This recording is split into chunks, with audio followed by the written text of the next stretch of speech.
Captain Max. Lancement du processus d'enregistrement. Go Ninja, go Ninja, go! La loi, c'est moi, et l'ordre! Vous me prenez pour un singe ou quoi? J'avais votre accent. J'éviterai de l'employer. Hey, salut à tous, c'est Max. Dans cet épisode, il va y en avoir pour tous les goûts. De la Tortue Ninja avec le retour de Shredder, une femme en quête de vengeance pour Pirate Queen, une réinterprétation de Batman à l'aube de la Seconde Guerre mondiale dans Batman First Night, du neuf avec du vieux encore chez DC dans Danger Street, et pour terminer, 3 titres Hellboy et BPRD avec 1952, 1953 et 1954. Mais avant de vous donner mes avis de lecture, je tiens juste à vous rappeler que vous pouvez retrouver ce podcast sur Podcast Addict, Deezer, Spotify, PodCloud, mais aussi et surtout sur Substack, afin d'y retrouver l'article complet. Dans celui-ci, vous retrouverez quelques planches des comics traités, mes notes en pourcentage de satisfaction, et les liens sponsorisés par la librairie indépendante Comics Zone, afin de vous procurer les comics en 2 clics tout en soutenant mon travail et le leur. De plus, en ajoutant le code MAX, M-A-K-S, les 60 premiers recevront un marque-page personnalisé Captain Max, ainsi qu'un print Spawn signé par Paul Renaud. Et si vous souhaitez me soutenir autrement, en plus des likes, des commentaires et des partages, vous pouvez aussi le faire financièrement sur Tipeee si vous en avez les moyens. Mais maintenant que j'ai fait la quête, il est temps de s'attaquer aux comics du jour. Les Tortues Ninja est l'un de mes univers de comics préférés. C'est pourquoi j'achète quasiment tout ce qui est disponible en français. Et je dis presque car je vais malheureusement arrêter de me procurer les derniers runs, scénarisés par Sophie Campbell, publiés par iComics, car c'est devenu vraiment trop mauvais, surtout au vu de la qualité incroyable du run précédent, disponible toujours chez le même éditeur en intégrale que je vous invite fortement à découvrir. Bref, tout ça pour vous dire que je suis ravi que l'éditeur français Vestron ait décidé depuis quelques années de publier les comics TMNT plus anciens et plus obscurs que iComics n'a pas souhaité publier chez nous, par crainte de ne pas faire assez de ventes. Et même si certains titres comme TMNT, Souls Winter ou Body Count n'étaient pas incroyables, c'était une chance de les avoir en français. Et je continue de soutenir leur publication encore aujourd'hui autour des tortues, car je trouve ça vraiment audacieux. Et en tant que fan des ninjas, ce serait vraiment dommage de ne pas participer à la marche. C'est donc tout naturellement que je me procure chacun des titres Tortue Ninja Adventures, qui font partie d'un univers très spécifique des amateurs de pizza, puisque c'est à la base une adaptation fidèle de la première saison de l'animé de 1987, sortie chez Vestron d'ailleurs sous le nom des Chevaliers d'Écaille, qui est ensuite devenue une série totalement indépendante de la série télé, et qui sort aujourd'hui sous le titre de TMNT Adventures, avec ce premier numéro. Après sa défaite contre les tortues, Shredder réussit à convaincre Krang de lui laisser une nouvelle chance de conquérir la ville, et par la même occasion de prendre sa revanche avec les 4 frères et leur maître. De retour sur Terre, après un court voyage dans la dimension X, celui-ci fait appel à un karatéka et lui donne pour mission de se déguiser en tortue ninja afin d'effectuer des méfaits dans le but de faire passer ses ennemis pour des criminels. Et dans une seconde partie, Shredder utilise une pierre magique pour rendre les reptiles minuscules, mais comme vous en doutez, tous ses plans échouent. C'était une lecture sympathique, bon enfant, et évidemment sans prise de tête, car je le rappelle, la série TMNT Adventure fut avant tout écrite pour un jeune public, afin d'accompagner la série TV. Donc autant vous dire que si vous n'êtes pas fan des Tortues Ninja, un enfant ou un aficionados des BD ou de comics, vous ne serez probablement pas très emballé par cette lecture, qui, de mon côté, est une véritable Madeleine de Proust. Il y a quelques mois, j'ai découvert le roman de l'île au trésor, et c'est là que je me suis rendu compte que j'avais une culture pirate très pauvre. J'ai vu quelques films, comme Pirates des Caraïbes, que j'ai adoré, Hook, Peter Pan, et même La planète au trésor, mais ça s'arrête là. Tout le reste de mes connaissances s'arrête aux dessins animés comme Robinson Crusoe ou La famille pirate. Oui, c'est finalement assez pauvre, surtout au vu de ma fascination pour l'univers de la piraterie. Mais heureusement, j'ai rattrapé mon retard, avec notamment la lecture de l'œuvre ultime de Robert Louis Stevenson, mais aussi de nombreuses adaptations en BD et même en série audio, dont je vous parlerai très certainement dans une prochaine vidéo. Et par chance, c'est en plein dans cette période que l'éditeur français Bliss a publié Pirate Queen. Pirate Queen.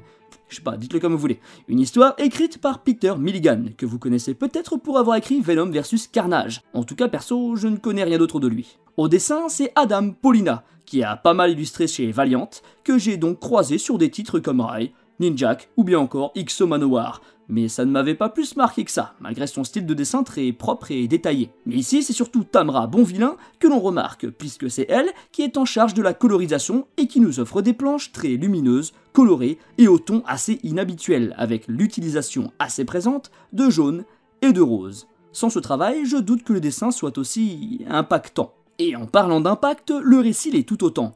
Pirate Queen, c'est l'histoire de Monday, la fille d'un des plus grands pirates des Caraïbes, qui, après avoir trouvé sa vocation et rencontré un mari aimant, se retrouve capturée par la marine royale. Après avoir signé un pacte odieux avec le capitaine du navire, celui-ci ne tiendra pas parole et laissera la femme enceinte, seule, à la dérive. Peter Milligan nous propose une intrigue assez simple, mais avec une très bonne écriture des personnages, si bien qu'il réussit à faire ressentir au lecteur toutes les émotions de son héroïne, que ça soit de la joie, de la colère, ou bien encore le besoin de vengeance. Une lecture que j'ai grandement appréciée dans une très belle édition. Bravo à Bliss de proposer ce genre de comics aux lecteurs de bande dessinée française. Ça faisait un moment que je n'avais pas lu de Batman, surtout si je mets de côté ceux en duo avec le Joker, Europa et Deadly Duo, que j'ai traité en vidéo. Et rien de tel que de partir dans un récit du Black Label pour retrouver l'un de mes héros favoris. Les récits Black Label sont des Elseworlds offrant aux artistes une grande liberté, ce qui permet de s'éloigner un peu des récits mainstream habituels, et qui offre donc au lecteur un peu de surprise, de rebondissement et compagnie, qu'ils perdent un peu au fil du temps avec les héros au statu quo quasi inchangeable, pour des raisons financières évidentes. J'ai alors lu Batman First Knight, du scénariste Dan Jurgens, qui a étonnamment beaucoup travaillé sur Superman. Au dessin, c'est Mike Perkins, qui a apparemment lui aussi beaucoup travaillé sur un personnage aux couleurs des États-Unis, mais dans l'autre maison d'édition, avec un certain Captain America, mais aussi sur des titres plus sombres comme Carnage ou Swamp Thing. Je ne connaissais pas ces deux artistes et ce fut une très belle découverte, aussi bien du côté de l'écriture que de l'illustration.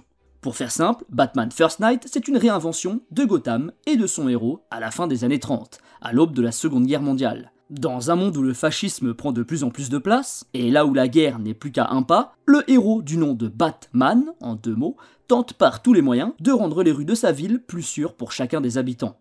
Si le Batman enquêteur aux aptitudes physiques concevables et bienveillant de tous vous manque, alors ce First Knight est fait pour vous. En plus d'un véritable parti pris à l'écriture, les illustrations s'éloignent elles aussi de ce que proposent les Big Two en général, avec un grand soin apporté aux détails, un magnifique clair-obscur et une palette de couleurs agréablement peu ordinaire, avec du froid et du chaud qui se mélangent à la perfection. C'est donc très agréable à lire et une fois la tête plongée dans le bouquin, difficile d'en ressortir avant d'avoir tourné la dernière page.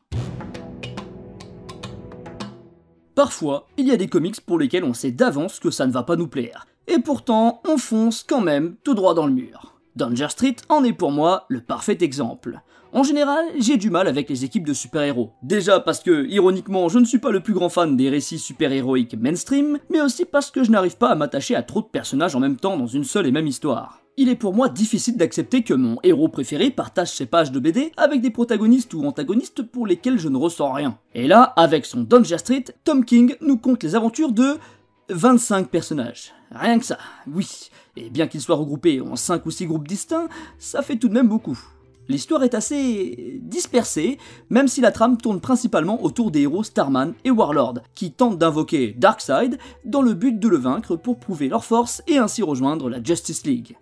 Lors de cette lecture, j'ai vraiment souffert. Premièrement parce que le casque de Dr. Fate est le narrateur de l'histoire et qu'il est beaucoup trop bavard. Au point que j'ai décidé, arrivé à la moitié du comics, de ne plus lire ces bulles. Je vous avoue qu'après avoir fait ce choix, la lecture fut tout de suite moins désagréable.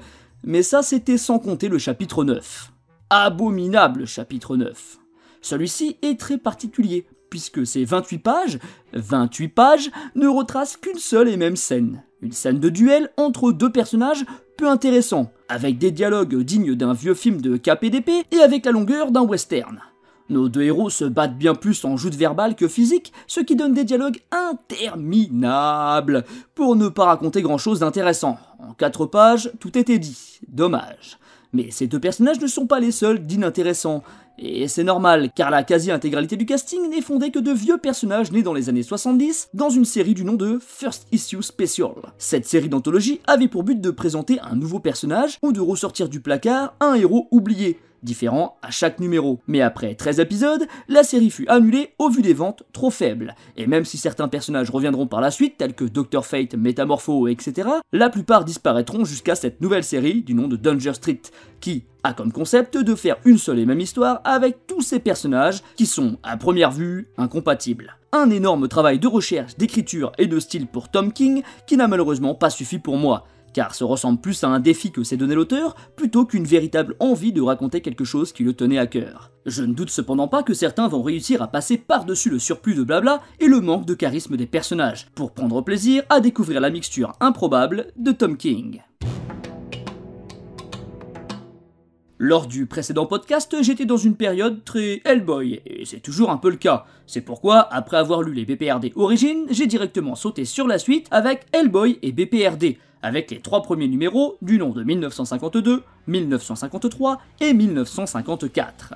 Le premier tome, se déroulant comme son titre l'indique en 1952, est historiquement important dans l'univers de Mike Mignola, puisqu'il s'agit de la première mission de Hellboy au sein du BPRD.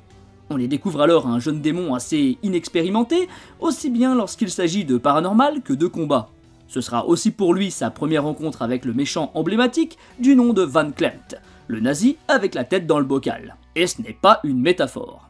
Même si notre héros va être un peu malmené, il va toutefois réussir à prouver qu'il a sa place dans l'équipe fondée par son père adoptif. Sinon, scénaristiquement, ça reste du Hellboy, même si, cette fois-ci, Mignola coécrit avec l'aide de John Arcudi. On retrouve donc bien les fondations habituelles avec de l'occulte, des monstres en tout genre, des singes, des nazis, des églises, des laboratoires et beaucoup d'obscurité. Si vous avez ne serait-ce qu'un peu d'estime pour le personnage, je vous invite grandement à découvrir la première mission d'Anung Unrama. Mais passons tout de suite au second tome, se déroulant en 1953. Ce comics est séparé en 2 parties. La première est une petite anthologie de missions effectuées par Hellboy. Ça se lit tout seul, c'est très riche en termes d'aventure et d'univers fantastique, avec du fantôme, de la sorcière, des zombies, etc.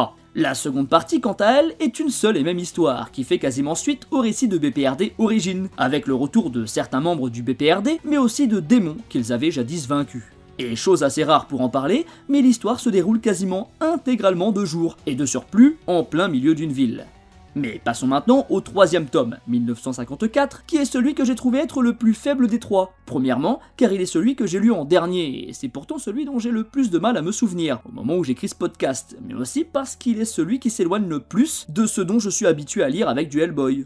Une histoire d'ovni, une autre d'adultère, et la dernière se déroulant au pays du soleil levant, mais avec un parti pris scénaristique et graphique très proche de ce que l'on peut retrouver dans Hellboy Adventures. Ce n'était pas mauvais, loin de là, mais c'est vrai qu'après mon marathon de lecture Hellboy, et le fait que ce tome propose des choses un peu différentes, j'ai sûrement pris un peu moins de plaisir que j'aurais dû. Je pense qu'il était temps de faire une pause pour éviter l'indigestion. Cependant, pas d'inquiétude, on reviendra sur le Grand Rouge d'ici les mois à venir. Mais pour conclure, encore une fois, je ne peux que vous inviter à découvrir l'univers de Hellboy si ce n'est pas encore fait. Et pour sauter le pas, la série Hellboy et BPRD est probablement la porte d'entrée la plus accessible, bien plus que la série principale d'Hellboy qui pourrait vous perdre bien plus rapidement.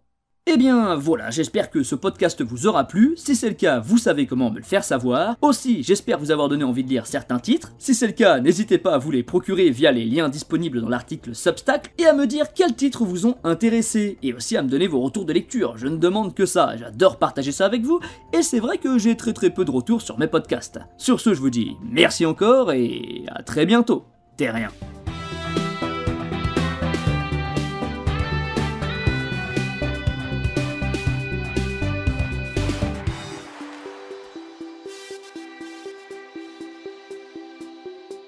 Fin de l'enregistrement.